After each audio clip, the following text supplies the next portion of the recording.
Hello everyone and welcome back to another Babbling Irons video with myself, Sloth and Mike. And yeah, today a bit of a recent breaking news is that West Ham have inquired about a Chelsea player, and that player is Callum Hudson-Odoi. This came out literally about an hour ago, so it's pretty fresh news. Yeah, Callum Hudson-Odoi, a player that was, spent last season on loan at Bayer Leverkusen, has had his injury problems, has had a lot of problems go wrong since he's been at Chelsea. A really exciting talent when he was first coming through, and he's still only young. So what do you make of that kind of inquiry from West Ham? Is a player that probably players are a bit torn between just because of his injury record, and obviously his statistics aren't amazing. But what do you guys make of Callum Hudson-Odoi as a player so far? I think he is a very exciting prospect.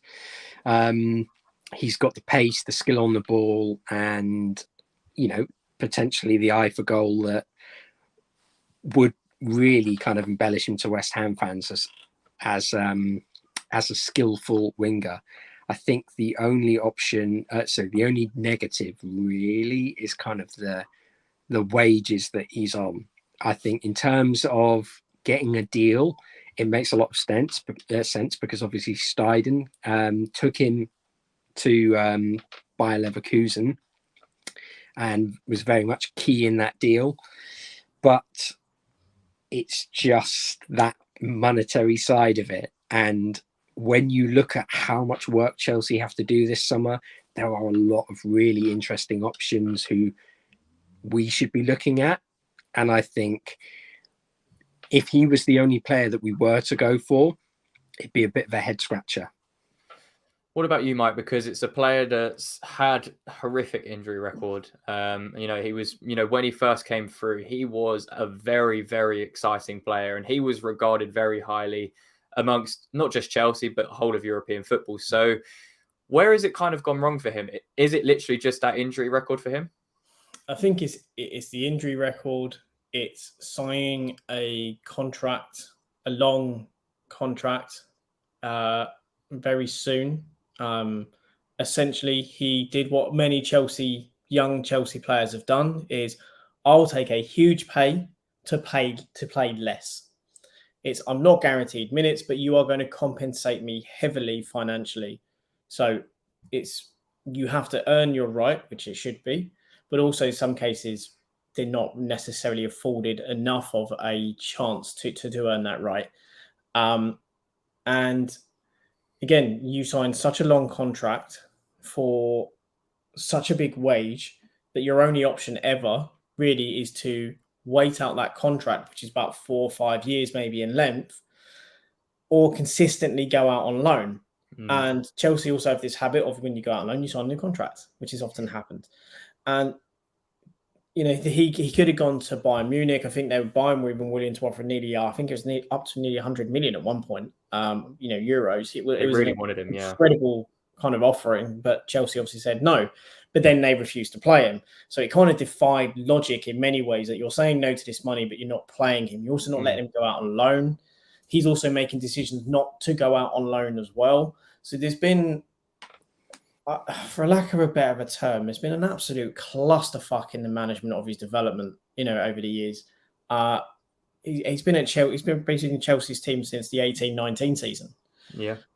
And, we're now talking about him now coming into the 23-24 season, 22-year-old player, going to be 23 this season, who should arguably be at a much higher kind of, I guess, regard.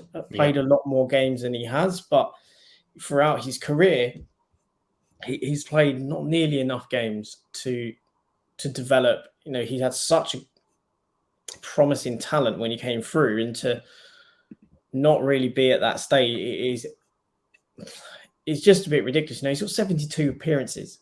I think if we were talking about him actually having hit that progression or even close to it, we're not talking about him coming to West Ham. That's the scary thing is that's the sort of talent we're talking about. He wouldn't be linked with us at all. He'd be linked with many parallels what I say with Lingard in the respect of player that's always been quite talented, but never necessarily. But what I would say is in terms of, he's a player choosing money over playing. And probably had he left and gone to a club that was going to give him those minutes, he would be a player probably playing closer to his potential than what he ever has. He's only probably once played near his potential, but Evan said that was a purple patch for Lingard. But 72 appearances in the Premier League for him at 22 years of age, and we've been talking about a player as 3 caps for England, was talked about one of the next great hopes for English football, and to only have 72 caps in that period is incredibly poor. Again, that could be down to his own application not being good enough. It can also be the fact that Chelsea, as ever, continually stack the decks against their own youth talent, and the talent of Cobham, which we all know is incredibly good, has been consistently marginalised because they are a team that has chased glory to such an extent that they consistently buy players to go directly into the first team at the detriment of players that could be developed, and they also refuse to sell those players unless they're going to get astronomical money.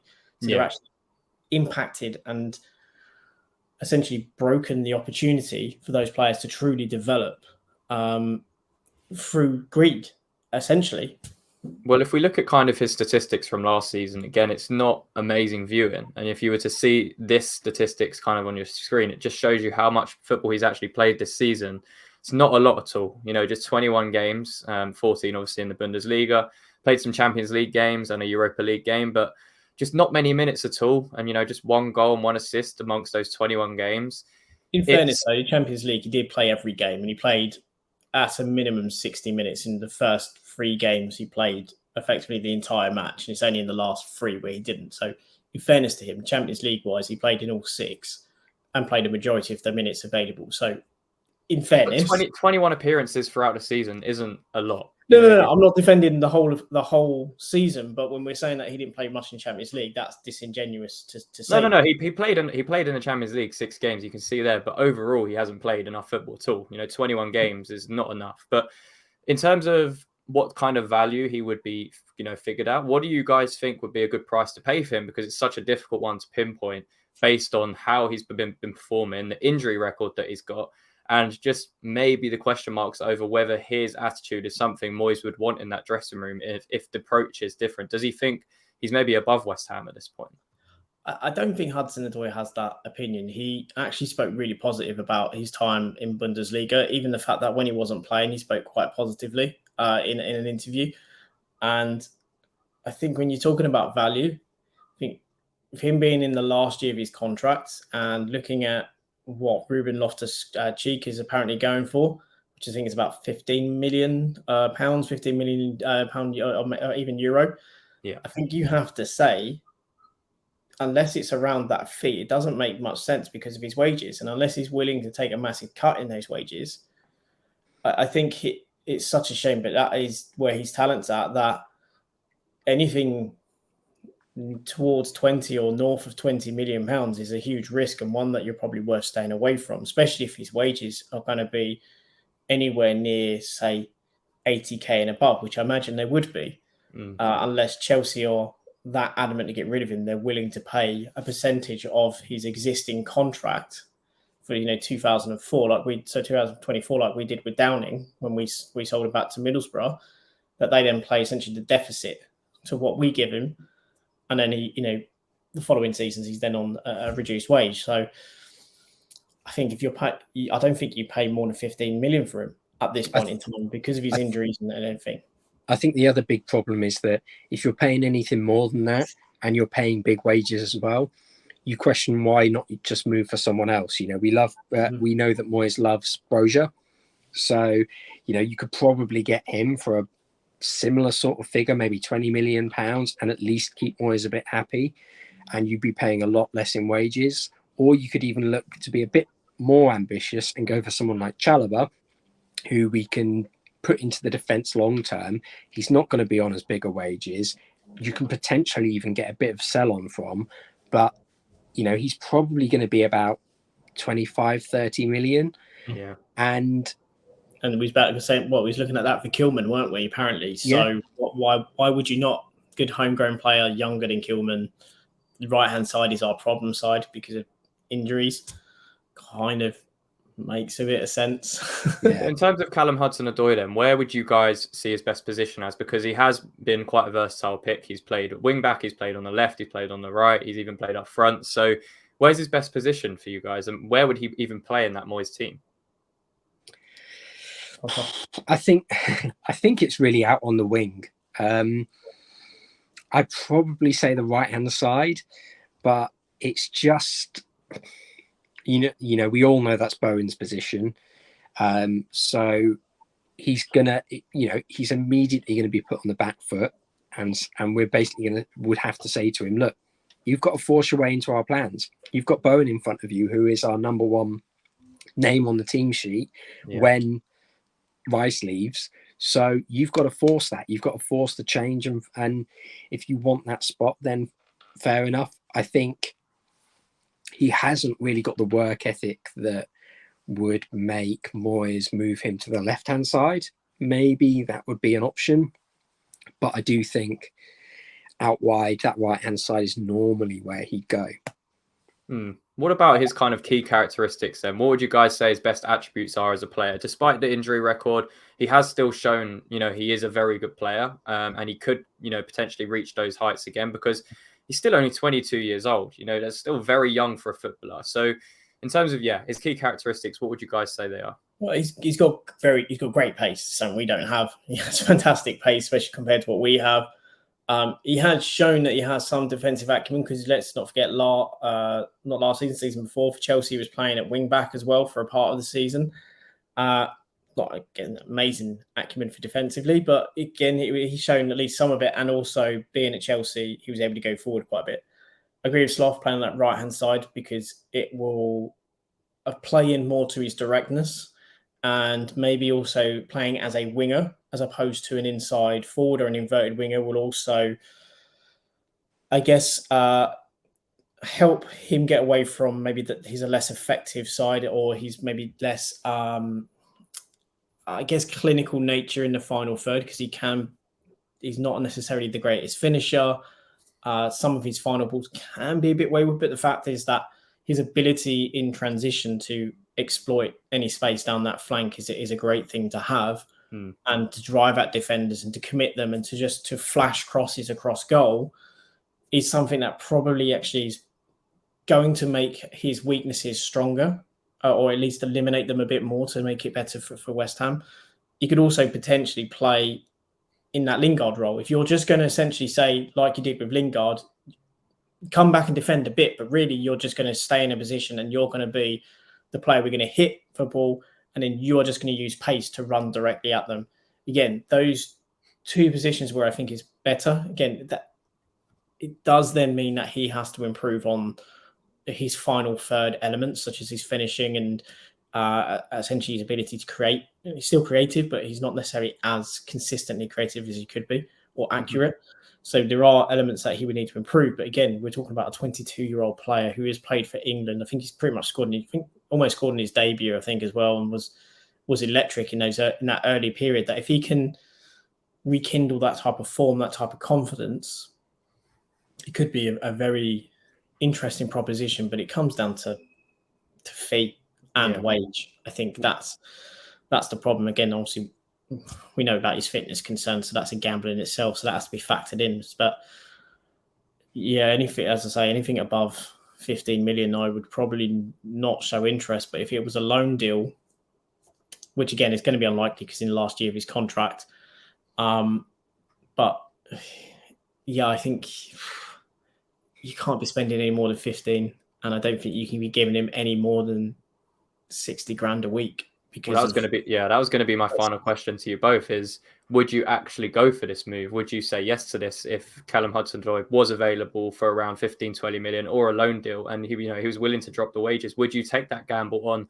another injury-prone player? I think so. I think especially if we are looking to move on Cornet, then I think it's a great shout as a replacement. The only issue is that injury-prone nature. But £15 million in today's market, and a player who, let's not forget, was close to 100 million euros at one point, I think is fair enough. You could probably still get if he has a good season, 50 million euros out of him, and then that you've already spun a big profit there. So also, we've got to remember the HD quota. You know, we are potentially losing quite a few homegrown players this summer. All these players have been linked, like, as it's well documented, Antonio, Rice, Downs, Ings is also potentially there. There's also Ben Johnson as well. Potentially 5 players who are of homegrown status that are all available should a decent kind of bid come in. So we have to be maybe looking at some homegrown players that we wouldn't necessarily want to come in, and we do need a right-sided player. So in some ways, Hudson-Odoi does tick all the right boxes, but there are also some big black marks in there as well against, you know, wage, price. Yeah, I think that's what it will come down to. I think the inquiry will be how much is he actually valued at for you guys at Chelsea, because we know they do need to sell. So it actually could play into our hands. You know, they are offloading a lot of players. And like you mentioned, Loftus-Cheek going for between 15 and 20 million, a player similar, you know, has the quality, just the injury record as well. So it would be a gamble in terms of whether he's actually going to play. But I think it could be a gamble that definitely pays off, because he has all of those kind of key attributes to be a very good player for us. And it's something maybe we lack in our current setup. So yeah, let us know in the comments. What do you guys think about Callum Hudson-Odoi? Would you like to see him come to West Ham? Would you take that gamble despite his injury record and perhaps not living up to the expectation that he once had when he first came through at Chelsea? So yeah, let us know in the comments. Leave a like on the video as always. Subscribe to the YouTube channel. And guys, until next time. Go on you Irons.